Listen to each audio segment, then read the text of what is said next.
नमस्कार दोस्तों, स्वागत है आपका अपने YouTube channel mission topper online classes में। हम बात करेंगे 69,000 शिक्षक भर्ती थर्ड काउंसलिंग अपडेट के बारे में और साथ ही बात करेंगे कहां तक के विद्यार्थी सेफ है और क्या कट ऑफ रह सकता है और कितनी रिक्त सीटों पर थर्ड काउंसलिंग कराई जा सकती है।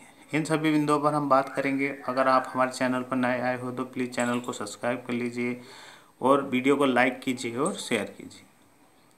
जैसा आपको पता ही है कि 10 अप्रैल तक डाटा मांगा गया था शासन प्रशासन द्वारा, जिसकी समय अवधि समाप्त हो गई है और उम्मीद करते हैं कि सभी बीएससी द्वारा डाटा शासन प्रशासन को भेज दिया गया होगा।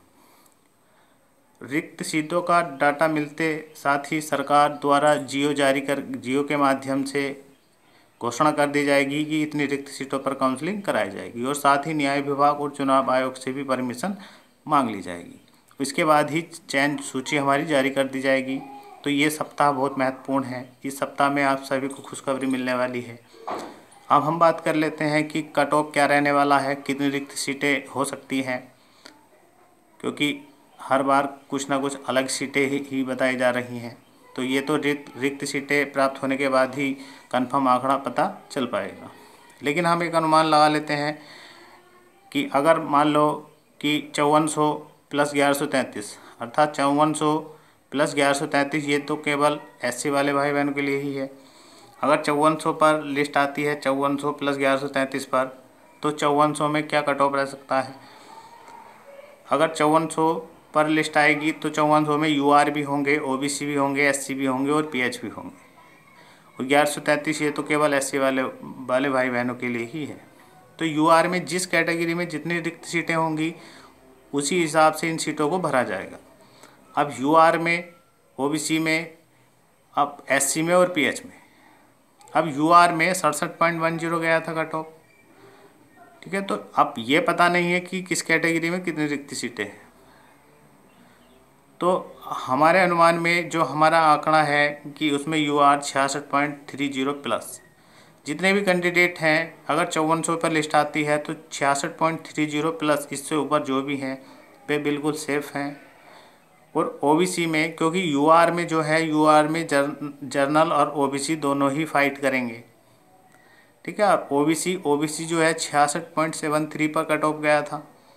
तो ये 66.15 से ऊपर जितने भी हैं बिल्कुल सेफ हैं इतनी सीटों पर। इसी प्रकार एससी देखेंगे 61.01 पर इनका कट ऑफ गया था। तो अब ये 59 प्लस जितने भी है बिल्कुल सेफ है।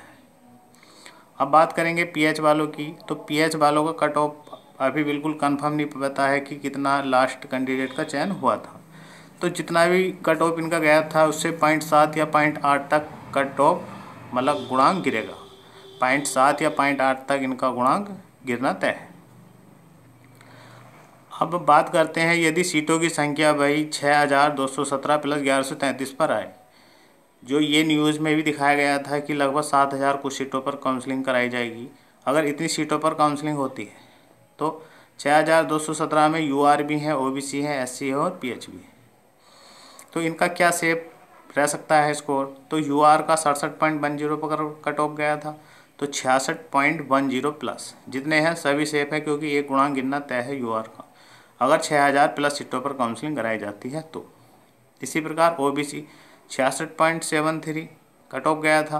तो 66 प्लस जितने भी हैं बिल्कुल सेफ है 6000 प्लस सीटों पर, कि 66 वालों का तो होना ही है। तो खेल जो है वो यूआर का है या ओबीसी का है, जनरल है या ओबीसी है, 66 प्लस वालों का ही इसमें खेल है सब जो है।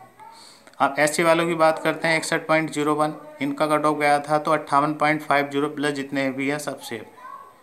और पीएच वाले भाई बहन जितने भी हैं इनका एक गुणांक गिनना तय है अगर सीटों की संख्या 6000 प्लस होती है, क्योंकि सीटें जो हैं कैटेगरी वाइज भरी जाएंगी। अब किस कैटेगरी में कितनी रिक्त सीटें हों यह अनुमान लगाना काफ़ी कठिन है। तो 6000 प्लस सीटें अगर रहती हैं तो कट ऑफ हमारा यही रहेगा 66.10, इससे प्लस ही रहेगा, ठीक है। 66 प्लस ओबीसी का रहेगा और 58.50 प्लस हमारे एससी भाई बहन को रहेगा। और पीएच वालों का एक गुणांक तक गिरना चाहिए।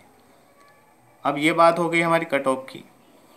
ये सिर्फ अनुमानित कट ऑफ है, हो सकता है कट ऑफ इससे भी नीचे जाए। इस प्रकार अधिक से अधिक का चयन हो और आप सभी के जीवन में खुशी आए। जय हिंद दोस्तों।